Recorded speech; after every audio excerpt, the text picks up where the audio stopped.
Olá, Orientando o Direito está no ar. E hoje nós temos o privilégio de receber aqui nos estúdios do Canal 20 a doutora Karine Braga Ferreira, que é doutora em Criminologia pela Universidade de Bolonha, na Itália. Neste país, inclusive, ela está sempre de volta para tratar de atualizações em termos de direito penal e ela sempre estuda a comparação do sistema prisional envolvendo o Brasil e a Itália.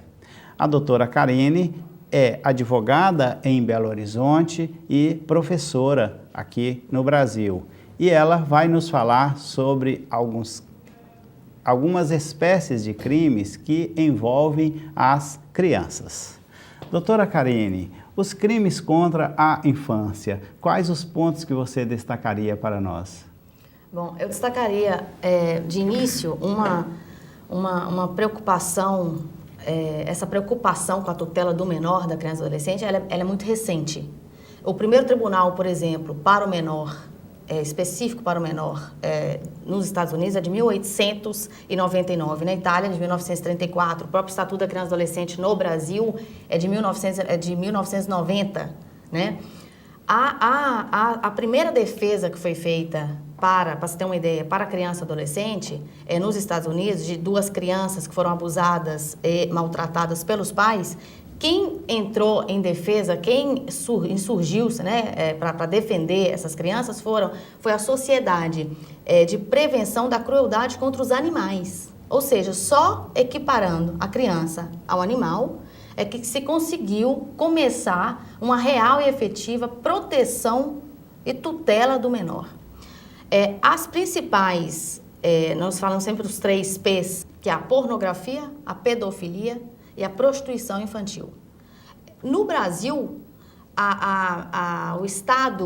os estados do Nordeste têm a infelicidade de contar com uma das cidades, que é Fortaleza, né? Uma das cidades com maior índice de prostituição infantil do Brasil e talvez do mundo, né? Então, é importante frisar que um dos principais problemas que nós lidamos quando tratamos de tutela do menor número 1, a falta de credibilidade que a criança ou adolescente tem. Quando uma criança começa a falar que ela foi tocada aqui, que ela tá dodói, né?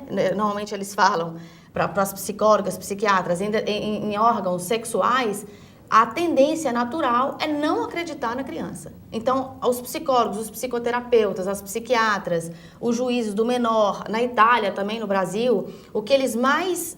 A maior luta é fazer acreditar na criança, né? Então, nós temos que preparar a sociedade para ter essa sensibilidade, essa percepção, essa sensibilidade de ouvir e de acreditar na criança, de aprofundar a situação, aprofundar o fato descrito pela criança. Mas, claramente, isso exige coragem, né, e uma real noção dos deveres para com a criança e adolescente.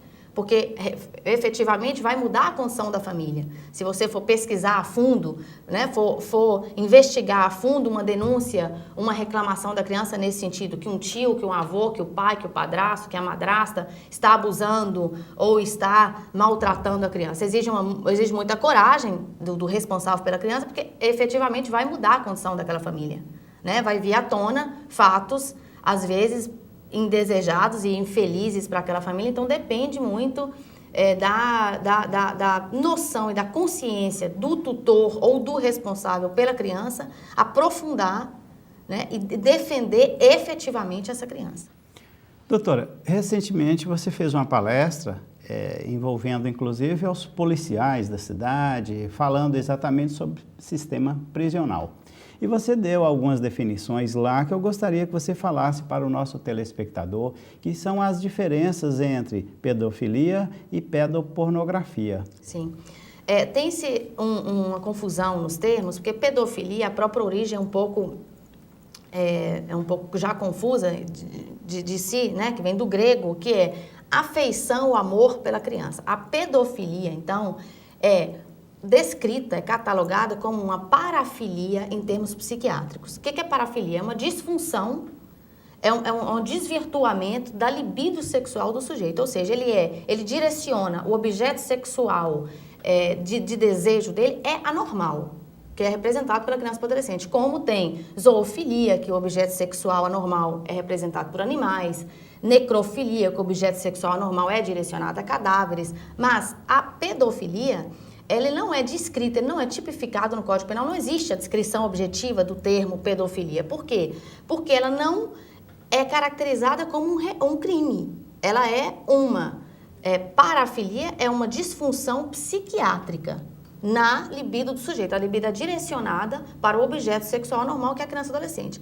Já a pedopornografia diz respeito a filmes e fotografias, utilização de crianças e adolescentes para a produção de filmes e de fotografias com material, né, com conteúdo pornográfico, com a finalidade de lucro. Estima-se, né, no mundo que tenha mais ou menos 250 milhões de fitas de material com conteúdo pedopornográfico. Doutora, quem produz um vídeo para obter lucro, que é a pedopornografia, envolvendo crianças, é uma pessoa que nós consideramos um pedófilo? Não necessariamente, né? O vídeo, ele pode ser feito por pessoas normais entre aspas, significando que no sentido que ela não tem um comportamento psiquiatricamente definido como pedófilo, né? O pedófilo, ele pode chegar às vias de fato, ele pode chegar a concretizar essa sua libido anormal. Ou seja, ele pode chegar a abusar de um menor. Então, ele é pedófilo, clinicamente pedófilo. Mas um abusador sexual de um menor, nem sempre ele é pedófilo. Ou seja, o vídeo pode ter sido produzido por pedófilo? Sim. Mas ele pode ter sido produzido por pessoas normais que não sejam clinicamente definidas como pedófilos? Sim. Nem todo abusador sexual é clinicamente definido como pedófilo. Ou seja, não é que clinicamente ele tem a libido direcionada para o menor. Ele aproveitou. Então, pode ser que a pessoa considerada normal, entre aspas, aproveite que o vídeo ou as fotos com material pornográfico envolvendo menores sejam muito requeridos, né? Tenham muita valorização na economia, estão muito pedidos. Ele aproveita essa condição e utiliza os autores menores de idade. Mas ele pessoalmente não é clinicamente catalogado como pedófilo. Ele não tem essa parafilia.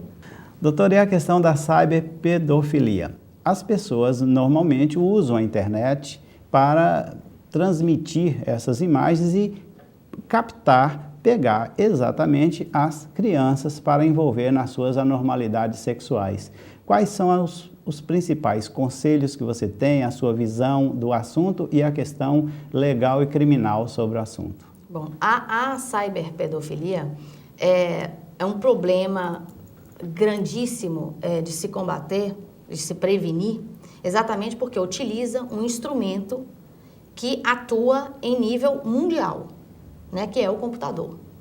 Então, o cyberpedófilo, normalmente, para você ter uma ideia como que é fácil esse contato, normalmente são homens entre 20 e 30 anos, socialmente engajados, acima de qualquer suspeita, não tem precedente penal, são trabalhadores normais, é o vizinho ao lado, no jargão popular. Ele utiliza-se, principalmente, o primeiro contato do cyberpedófilo depende muitíssimo do comportamento da criança na rede. Ou seja, quais são os alvos dos cyberpedófilos? São crianças que estão muito tempo no computador, onde o computador, por exemplo, é um local restrito dentro do quarto da criança, onde a criança tem muita autonomia com computador, com celulares, ou seja, crianças também muito extrovertidas, que elas falam naturalmente sobre sua condição sexual ou naturalmente sobre sexo e são pouco controladas pelos pais. Então, quais são os conselhos? Os conselhos são que os pais cumpram efetivamente a sua missão e o seu dever legal, moral, cívico de educar e de acompanhar o dia a dia do seu filho. Eu vi na televisão um dia desse uma reportagem, não me lembro o nome do sociólogo, do criminólogo, que falou que os pais reclamavam dele quando ele dava esse conselho, que os pais têm que educar e têm que acompanhar. Ele falava, como que eu vou controlar o meu filho na internet? E ele deu uma resposta muito interessante, que ele falou, você pensa o computador, quando você pensa o computador como uma grandíssima praça pública, você tem a noção do que seu filho está exposto. Ou seja, você deixaria seu filho ou filha ir para uma praça pública brincar sozinho?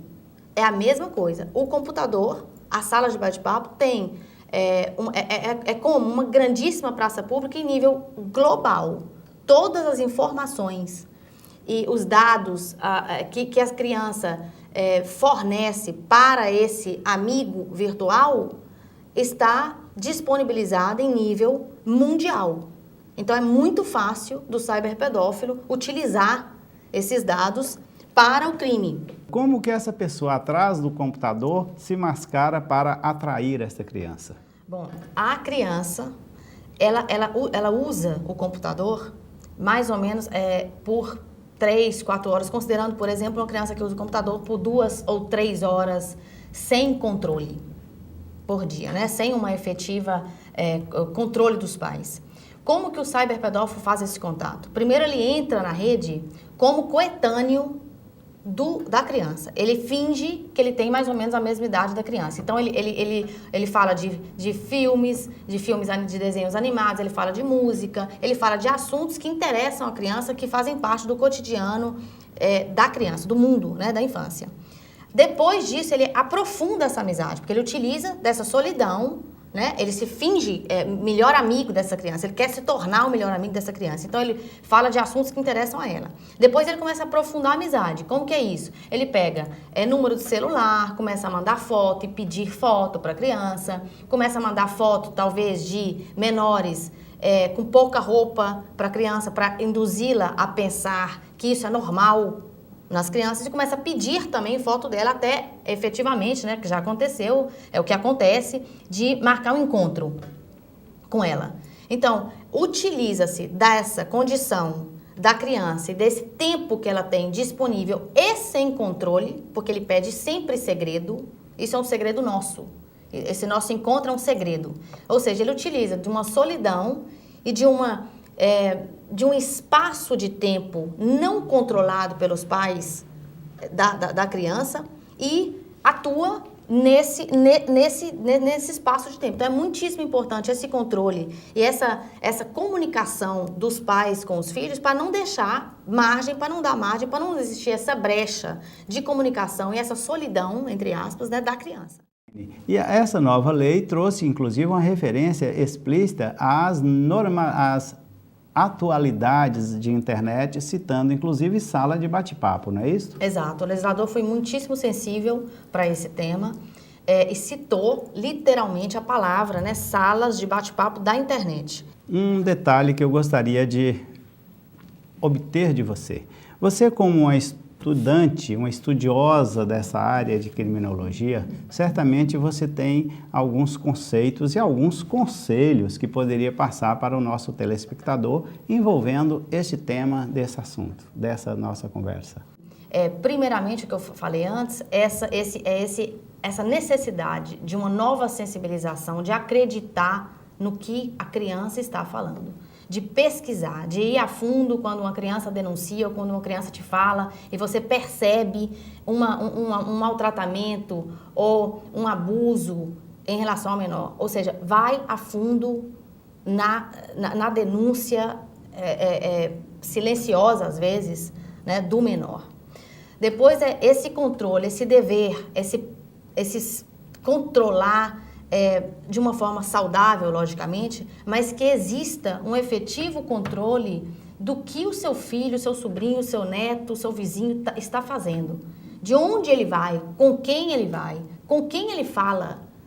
E essa noção de não ver o computador, principalmente, esse objeto, como um objeto distante, como um instrumento absolutamente fora da realidade ou fora da realidade objetiva de uma criança.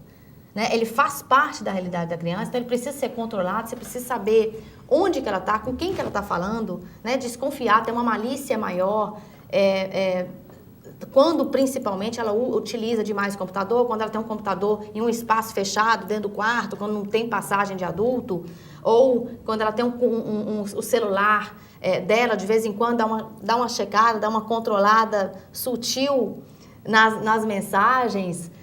Então é importante que os pais assumam esse dever que eles têm de controlar e de educar o menor, né? De desconfiar, às vezes. O programa Orientando o Direito teve o privilégio de conversar com a doutora Karine Braga Ferreira, que tem um doutorado em criminologia e é especializada nesse assunto. Todo o agradecimento à doutora Karine e pedimos ao nosso telespectador que nos espere amanhã, porque em Querendo Deus apresentaremos um programa diferente.